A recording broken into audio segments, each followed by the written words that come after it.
उत्तर से दक्षिण तक, पूर्व से पश्चिम तक, देश हो या दुनिया की खबर है तो पड़ताल जरूरी है।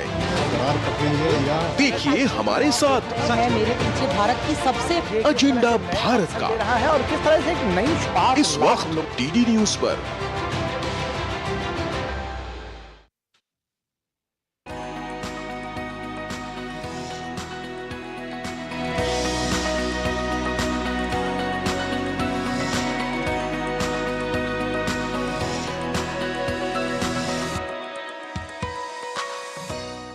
नमस्कार, मैं हूं शहला निगार और आप देख रहे हैं हमारा ये विशेष कार्यक्रम गुड न्यूज़ जज्बा इंडिया का। यहाँ होती हैं आम लोगों की बहुत ख़ास कहानियाँ जो प्रेरणा देती हैं, कुछ कर गुजरने का जज्बा देती हैं। जी हाँ, आम लोगों के जज्बे और हौसले की कहानियों को देश भर से समेटकर हम लेकर आते हैं ख़ास आपके लिए। तो देर किस बात की है, चलिए शुरुआत करते हैं आज के इस विशेष प्रोग्राम की।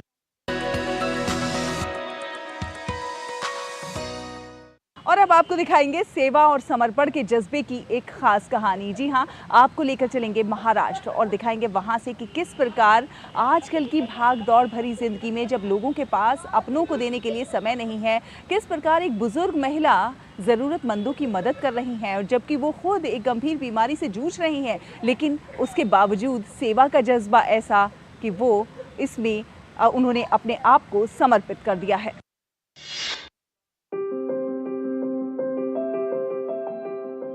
मिलिए किरण कामदार से। 63 वर्षीय ये महिला मुंबई के पास वसई में एक छोटे से फ्लैट में रहती है। उनके परिवार की आर्थिक स्थिति काफी खराब है। किरण पिछले 6 साल से पार्किंसंस बीमारी से जूझ रही है। इन हालातों के बावजूद उनके परिवार में आज भी इंसानियत जिंदा है। 100 मरीजों को मुफ्त खिचड़ी खिलाने की ठान ली। महाराष्ट्र के पालघर में एक सरकारी अस्पताल में किरण रोजाना उनके लिए खिचड़ी बनाकर ले जाती है। वे पिछले 3 साल से ऐसा कर रही हैं। इस दौरान एक भी दिन ऐसा नहीं गया जब उन्होंने मरीजों को खिचड़ी नहीं पहुंचाई हो। महाराष्ट्र के पालघर में डीएमपेटेड सरकारी अस्पताल है। आसपास के 15 से अधिक गांवों के मरीज यहां इलाज के लिए पहुंचते हैं। जैसे जैसे दोपहर के भोजन का समय करीब आता है, उन्हें एक बुजुर्ग महिला का इंतजार रहता है। किरण कामदार के पहुंचते ही यह इंतजार खत्म हो जाता है। मैंने देखा कि पेशेंट लोग सब परेशान हो रहे हैं। उधर के डेली का ओपीडी का 200 पेशेंट होता है, वो दाखिल किया हुआ 85 पेशेंट रहता है। तो वो सब के लिए मैंने सोचा कि मैं खिचड़ी तो बना सकती हूँ ना, तो इसलिए मैंने सोचा कि मैं खिचड़ी बनाऊं। अभी 100 जन का बनाती हूँ और जो उसकी जरूरत है वो मैं पूरा कर सकती हूँ। इसलिए मुझे लगता है कि चलो मेरा टाइम पास भी होता है। 5 साल पहले किरण कामदार को पता चला था कि उन्हें पार्किंसंस है। इसने उनकी दुनिया को हिलाकर रख दिया था। इसके बाद उनके मन में सवाल आया कि क्या वह आगे अपना सक्रिय जीवन जारी रख पाएंगी। इनमें घर की रसोई में व्यस्त रहने और पड़ोस के बच्चों को पढ़ाने से लेकर सेरेब्रल पैल्सी से पीड़ित बेटे की देखभाल करने तक सभी चीजें शामिल थीं। अपने खाली समय में किरण क्लास 1 से 10 तक के गरीब बच्चों को मुफ्त पढ़ाती थी। परिवार को आशंका थी कि इसके कारण किरण के सक्रिय जीवन में बाधा आ सकती है, लेकिन किरण की बीमारी उनकी रफ्तार नहीं रोक पाई। मेरी मम्मी को 6 इयर्स से पार्किंसंस है और उसकी वजह से उनका फुल बॉडी जो है वो शिवर करता है। तो हम भी डर रहे थे, हम भी मम्मी को शुरुआत में मना कर रहे थे कि मम्मी थोड़ा रिस्की है, पर उन्होंने हार नहीं मानी। उन्होंने बोला मैं करूंगी और उन्होंने उस कॉन्सेप्ट को स्टार्ट किया। और उसको भी काफी टाइम ऐसा प्रॉब्लम होता है, बनाते टाइम कभी प्रॉब्लम होता है, तो मेरी भाभी भी उनको सपोर्ट करती है। जब भी मम्मी डिस्ट्रीब्यूट करती है तो उनको इतना इशू नहीं आता है, वो उसमें इतना मशगूल हो जाती है डिस्ट्रीब्यूट करने, लोगों को खाना खिलाने में, कि तभी पार्किंसंस को वो बीट कर देती है। यह जानते हुए कि वह अपनी बीमारी के कारण चपाती या उचित भोजन नहीं बना सकती, उन्होंने पौष्टिक सब्जियों से खिचड़ी बनाना शुरू किया और मरीजों को बांटना शुरू किया। वे सुबह 8 बजे के बाद काम शुरू करती हैं और फिर दोपहर 12 बजे तक खुद ही अस्पताल में खिचड़ी पहुंचा देती हैं। अपनी बीमारी से जूझने और इसे नियंत्रित करने के लिए प्रतिदिन 8 गोलियां लेने के बावजूद किरण ने अपनी सेवा अथक रूप से जारी रखी है। उनके प्रयासों को विभिन्न पुरस्कारों से सम्मानित किया गया है। अपने स्वयं के स्वास्थ्य संबंधी मुद्दों को दरकिनार करते हुए किरण अस्पताल में जरूरतमंद मरीजों के लिए एक प्रिय व्यक्ति बन गई है। महाराष्ट्र के पालघर से नीता चौरे और रूही मलिक की रिपोर्ट, डीडी न्यूज।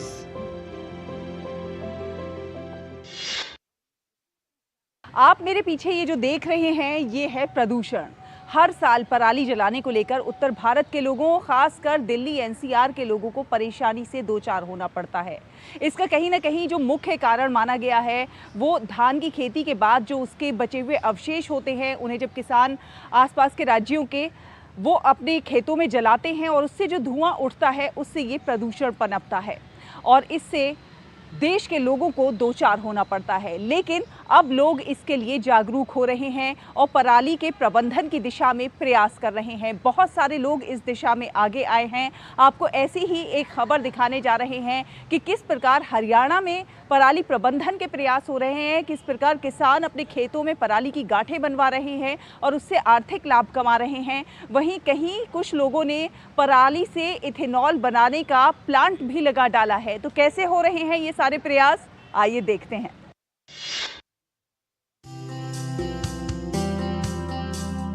ये है पंचकुला स्थित रायपुरानी के गांव फिरोजपुर में MG metro chemical private limited का इथेनॉल प्लांट, जहां पराली से बिजली उत्पादन करने की कवायद शुरू हो गई है। एथेनॉल पेट्रोल का एक स्वस्थ विकल्प है। इससे पराली के साथ साथ पर्यावरण प्रदूषण से भी निजात मिलेगी। ये एथेनॉल प्लांट पराली की बिजली से चलाया जा रहा है। महज 10 से 15% का लक्ष्य लेकर उत्पादन किया जा रहा है। प्लांट में 7 मेगावाट प्रति घंटा बिजली पैदा की जा रही है। इसके लिए अंबाला और पंचकुला के किसानों से पराली खरीदी जा रही है, जिससे किसानों की आय में भी इजाफा हो रहा है। इससे हमने जो खेतों में पड़ी रहती थी, इसकी आग लगानी पड़ती थी, उससे प्रदूषण होता था। इससे कंपनी में ये चलो इससे कैसे काम आती है और जो हमारी आमदनी में इससे होती है। इथेनॉल प्लांट में पराली को जलाकर बिजली का उत्पादन किया जाता है। यहाँ रोजाना करीब 250 क्विंटल पराली का प्रयोग बिजली उत्पादन व इथेनॉल बनाने में किया जाता है। इस पूरे प्लांट में प्रयोग होने वाली बिजली का उत्पादन भी यहीं किया जाता है। इससे किसानों की आमदनी तो बढ़ ही रही है, युवाओं को रोजगार के अवसर भी मिल रहे हैं। हमने अपना जो बॉयलर है वो प्योरली पराली के ऊपर ही डिज़ाइन करवाया है, ताकि जो पराली खेतों में जल जाती थी हम उसको इकट्ठा करें और एक साइंटिफिक तरीके से पर्यावरण को ध्यान में रखते हुए उसको जलाएं। और इससे हमको दो फायदे होंगे। एक तो जो पराली का धुआं उससे बचा जा सके और दूसरा किसान को भी पराली बेच के फायदा मिल सके। तो ये नज़ारा है गांव गदराना का, जहां के किसानों के सामने फसल अवशेषों का निपटान करना बड़ी चुनौती बना हुआ था। पहले पराली का निपटान करने के लिए किसान पराली में आग लगा देते थे, जिससे वायु प्रदूषण फैल जाता था। लेकिन अब फसल अवशेषों को निपटाने के लिए किसान दूसरे उपाय अपना रहे हैं। किसान पराली की गांठें बनाकर अवशेषों का निपटान कर रहे हैं। जो गांठें बना रहे हैं, इससे उपजाऊ शक्ति बढ़ती है भूमि की, और जो इससे धुएं से जो एलर्जी होती है, दमा सांस की दिक्कत होती है, उससे भी छुटकारा मिलता है। सभी किसानों को चाहिए कि ज़्यादा से ज़्यादा गांठें बनाएं, आग ना लगाएं अपने खेत में। पराली की गांठें बनाना सही है, प्रदूषण भी नहीं फैलता, इससे कोई परेशानी नहीं होती। किसान पराली की गांठें बनाकर और उसे बेचकर भी लाभ कमा रहे हैं। खेतों में जलने वाली पराली को वैज्ञानिक पद्धति के साथ पर्यावरण को ध्यान में रखकर जलाया जाए तो इसके दो फायदे होंगे। एक तो पराली का धुआं जो दिल्ली एनसीआर क्षेत्र गलघोट गैस चैम्बर में तब्दील हो जाता है, उससे निजात मिल पाए। दूसरा, किसानों की आमदनी में भी बढ़ोतरी हो पाए। सरकार भी इस ओर खास ध्यान रख रही है और आमजन भी इस दिशा में आगे आए हैं।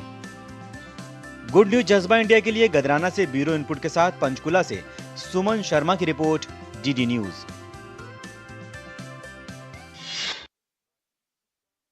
वक्त एक छोटे से ब्रेक का है। जल्द हाजिर होंगे कुछ और अच्छी खबरों के साथ। आप देखते रहिए गुड न्यूज जज्बा इंडिया का।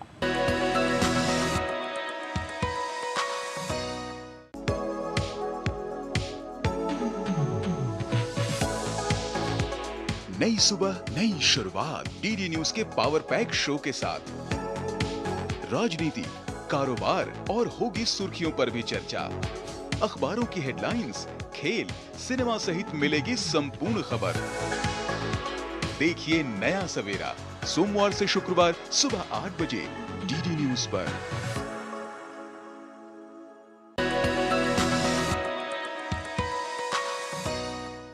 ब्रेक के बाद एक बार फिर आप सभी का बहुत बहुत स्वागत है। आप देख रहे हैं गुड न्यूज जज्बा इंडिया का। आजकल की भागदौड़ भरी जिंदगी में लोग सुबह से शाम तक काम में लगे रहते हैं। दिन में ऑफिस जाना और वहाँ पर लगन से काम करना और फिर शाम को वापस घर आना और थके हारे सो जाना। इस सब में कहीं ना कहीं अपनी सेफ्टी और सिक्योरिटी को भूल जाते हैं। कई बार हम अपना फ़ोन रखकर कहीं भूल जाते हैं, तो कई बार अपना वॉलेट रखकर कहीं भूल जाते हैं, और कई बार हमारे वॉलेट में बहुत इंपॉर्टेंट डॉक्यूमेंट्स भी होते हैं जो खो जाते हैं और फिर कभी मिल नहीं पाते। ऐसे में कितना अच्छा होता कि कोई वॉलेट या पर्स ऐसा होता जो हमसे दूर होता तो हमें अलार्म मिलता, या हमारा मोबाइल हमसे दूर होता तो हमें अलार्म मिलता और वो चोरी होने से बच जाता। जी हाँ, इसी विचार को ध्यान में रखकर दिल्ली के IIIT स्थित एक स्टार्टअप ने एक ऐसा नवाचार कर डाला है। आपको पूर्वी और अतुल से मिलवाएंगे जिन्होंने एक ऐसा नवाचार किया है कि अब आपका पर्स और वॉलेट गुमने नहीं पाएगा।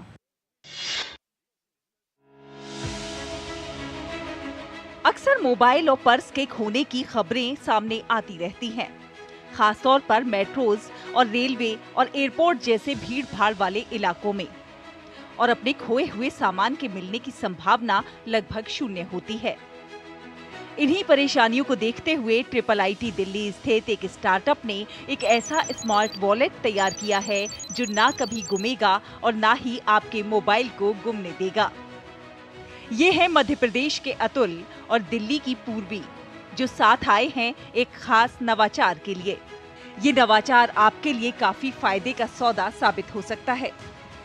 ये है एक स्मार्ट वॉलेट जो आपसे दूर होने पर आपको अलार्म देगा और आपके वॉलेट और फोन को खोने से बचा लेगा। हमने ये वॉलेट बनाया है जो कि एंटी लॉस एंटी थेफ्ट है, जिसकी टेक्नोलॉजी यहाँ पे है। ये IoT टेक्नोलॉजी है, और इस IoT टेक्नोलॉजी में ये जो बटन है इसको अगर हम प्रेस करते हैं, अगर आप देखेंगे इसको हम प्रेस करते हैं तो ये एक्टिवेट हो जाता है, और सारे स्मार्ट वॉलेट के फीचर, चाहे एंटी लॉस एंटी थेफ्ट हो, चाहे कॉलिंग फीचर हो, रिंगिंग फीचर हो, सेल्फी फीचर हो, सब इसी से इनेबल होता है। और ये एक टेक इनेबल्ड स्मार्ट लगेज है। तकनीक की मदद से तैयार इन स्मार्ट प्रोडक्ट्स का मकसद है लोगों के जीवन को सुरक्षित, सरल और चिंता मुक्त बनाना। ये है स्मार्ट बैग जो आपके सफर को आसान बनाएगा। ये एक मैगजीन है जिसमें ओल्ड एज की बहुत सारी चीज़ों के बारे में जिक्र है। एक समय वो भी था जब लोग घर से बाहर सफ़र पर किसी काम के लिए निकलते थे तो बड़े बड़े ट्रंक्स लेकर निकलते थे सामान के लिए, चाहे वो लोहे के होते थे या लकड़ी के होते थे, और उसमें अपना सामान लेकर निकलते थे, और कई बार बहुत सारी मुश्किलों का, दिक्कतों का भी सामना करना पड़ता था। लेकिन अब दौर बदल गया है। जी हाँ, अब आपको अपने सामान की फिक्र करने की ज़रूरत नहीं है। चाहे आप कहीं पर भी जाइए, आपका सामान खुद आपको फॉलो करेगा, आपका लगेज खुद आपके पीछे पीछे आएगा। जी हाँ, ये है हमारे देश की युवा शक्ति, और ये है हमारे देश के युवा शक्ति का जो मस्तिष्क है और उसके द्वारा किए गए नवाचार जो कि देश का नाम पूरी दुनिया में रोशन कर रहे हैं। दरअसल कुछ साल पहले अतुल के साथ हुई एक घटना ने उन्हें कुछ ऐसा बनाने का विचार दिया जिससे लोगों का सफर आसान हो सके। एक ऐसा नवाचार जहां आपको अपने बैग के खोने का कोई डर ना रहे। एंटी लॉस्ट एंटी थेफ्ट जो खुलता हो सिर्फ उपयोगकर्ता की फिंगरप्रिंट से, ताकि आपके इंपॉर्टेंट डॉक्यूमेंट्स, लैपटॉप्स और मोबाइल सभी सुरक्षित रहें। बात ये 2017 की है। तब मैं मेट्रो में सफ़र कर रहा था और मेरा अचानक से बटुआ खो गया। जब ये वॉलेट खोया तो इसके अंदर मेरे मेन डॉक्यूमेंट्स थे, और वो उसके बाद उन ओरिजिनल डॉक्यूमेंट्स को मुझे जब लेने के लिए इतने ऑफिसेस के चक्कर काटने पड़े तो मुझे बड़ी ही तकलीफ़ हुई। और इत्तेफाक से उसी समय मैं पूर्वी से मिला तो पूर्वी से इस बारे में चर्चा की और पूर्वी ने मुझसे बोला कि क्यों ना हम ऐसी कोई तकनीक खोजें जिससे कि ये वॉलेट लोगों के खोए ही ना। तो इस तरीके से मेरे इस विचार से हमें प्रेरणा मिली कि हम इस प्रोडक्ट को बनाएं। वॉलेट तो सबसे पहले हमने बनाया जिसको 2 सालों तक लोगों को नॉलेज दी, लोगों को समझ में आया और लोगों ने अच्छा रिस्पांस दिया। इसके बाद हमने फिंगरप्रिंट लॉक बैग्स बनाए जो कि एक एडिड सिक्योरिटी प्रदान करते हैं, आपको फिंगरप्रिंट लॉक आपके ही फिंगर से खुलेगा। फिर हमने स्मार्ट लगेज बनाया, जो स्मार्ट लगेज आज तक हम लगेज को कैरी करते हैं, ऐसा लगेज जो आपको कैरी करेगा वो हमने बनाया। हमें गवर्नमेंट की तरफ से लैब भी मिली हुई है जहाँ पे हम R&D का काम करते हैं, अपने प्रोटोटाइप्स बनाते हैं और इसी तरीके से हमने 8 पेटेंट जिसमें एक इंटरनेशनल पेटेंट भी है ये हमने प्राप्त किया हुआ है और इस तरीके से हम अपने नवाचार को आगे बढ़ा रहे हैं। पेटेंटेड और सर्टिफाइड ये प्रोडक्ट्स उच्चतम गुणवत्ता के होने के कारण अंतर्राष्ट्रीय स्तर पर कॉम्पिटिट भी कर रहे हैं। अतुल और पूर्वी के नवाचार को सपोर्ट मिला है ministry of electronics and information technology का। हमें government of India, ministry of electronics and IT का बहुत बड़ा सपोर्ट मिला है जिनके कारण से लैब फैसिलिटीज़ प्रोवाइड की गई हैं और हमने 8 पेटेंट फाइल की हैं और हम पूरी दुनिया में अब इस प्रोडक्ट को एज अ फुल फ्लेश्ड और फिनिश्ड प्रोडक्ट की तरह हम शोकेस कर रहे हैं। कहीं ना कहीं मेक इन इंडिया को हम बढ़ावा दे रहे हैं, आत्मनिर्भर भारत को हम दिखा रहे हैं क्योंकि मैन्युफैक्चरिंग, टेक, पेटेंटिंग, डिज़ाइन सब कुछ यहीं पे हो रहा है। मैंने यहाँ पे प्रोडक्ट भी ख़रीदे हैं, वॉलेट ख़रीदा है, तो मैं लेके जाता हूँ तो लोगों का रिस्पांस काफ़ी अलग होता है। मैंने फ्रेंड को भी दिखाया है तो जैसे कई बार वॉलेट मेरा कहीं भूल जाता हूँ या रख के छोड़ देता हूँ तो उससे मुझे बार बार रिकॉल होता है या मेरा मोबाइल रिकॉल कराता है कि आप वॉलेट छोड़ रहे हैं। तो ये एक तकनीक देख के मेरे दोस्तों को काफ़ी प्रभावित करती है, मेरे फैमिली मेम्बर को काफ़ी प्रभावित करती है। मेक इन इंडिया के जरिए आम लोगों के जीवन में सुरक्षा देने का प्रयास जो आपके बैग को खोने से बचाएगा। ये ना केवल आपके बैग को बचाएगा बल्कि आपके मोबाइल को भी खोने से बचाएगा। दिल्ली से शहला निगार की report, DD news.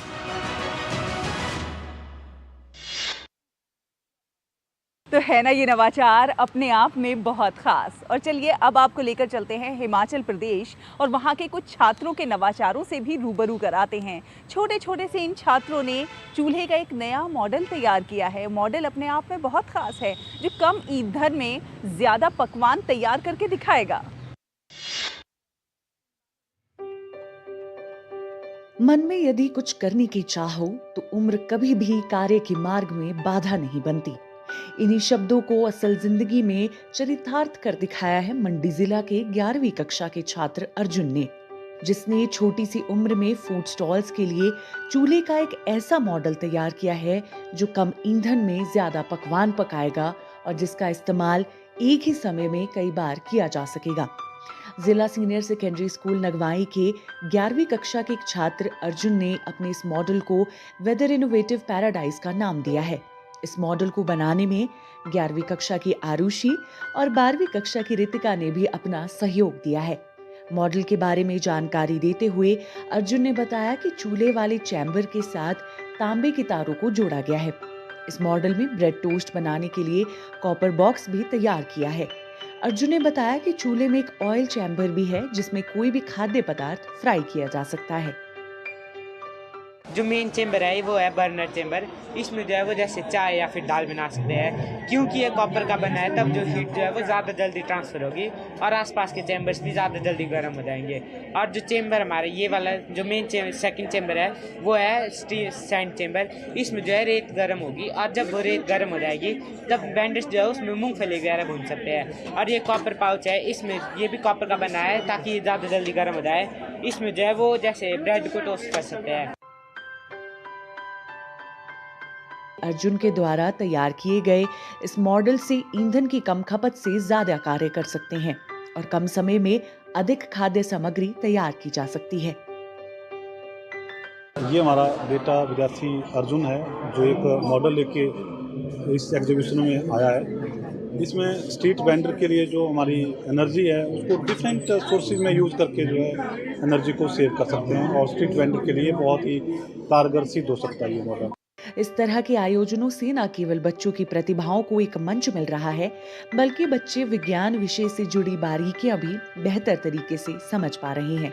DD news के लिए मंडी से वीरेंद्र की रिपोर्ट। हुनर, हौसले और जज्बे की ये खूबसूरत कहानियां। वक्त एक और छोटे से ब्रेक का है, जल्द हाजिर होंगे। आप देखते रहिए गुड न्यूज जज्बा इंडिया का।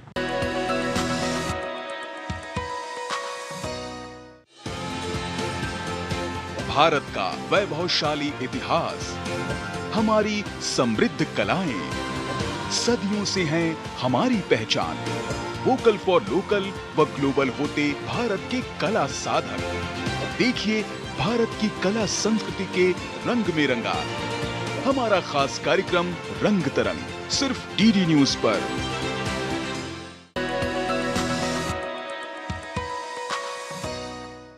ब्रेक के बाद एक बार फिर आप सभी का बहुत बहुत स्वागत है। आप देख रहे हैं गुड न्यूज जज्बा इंडिया का। रेलवे यातायात एक ऐसी सुविधा है जिसमें रोजाना लाखों लोग सफर करते हैं। लोग सुरक्षित रहें, लोगों का सामान सुरक्षित रहे, इसके लिए रेलवे प्रोटेक्शन फोर्स के लोग दिन रात काम करते हैं। आज आपको रेलवे प्रोटेक्शन फोर्स की ऐसी ही एक ऑपरेशन से मिलवाने जा रहे हैं। ऑपरेशन अमानत है और ऑपरेशन नन्हे फरिश्ते, जिसके ज़रिए ये लोग बच्चों को कैसे सुरक्षित रखा जा सके, बच्चों के सामान को कैसे सुरक्षित रखा जा सके, इसके लिए प्रयास कर रहे हैं।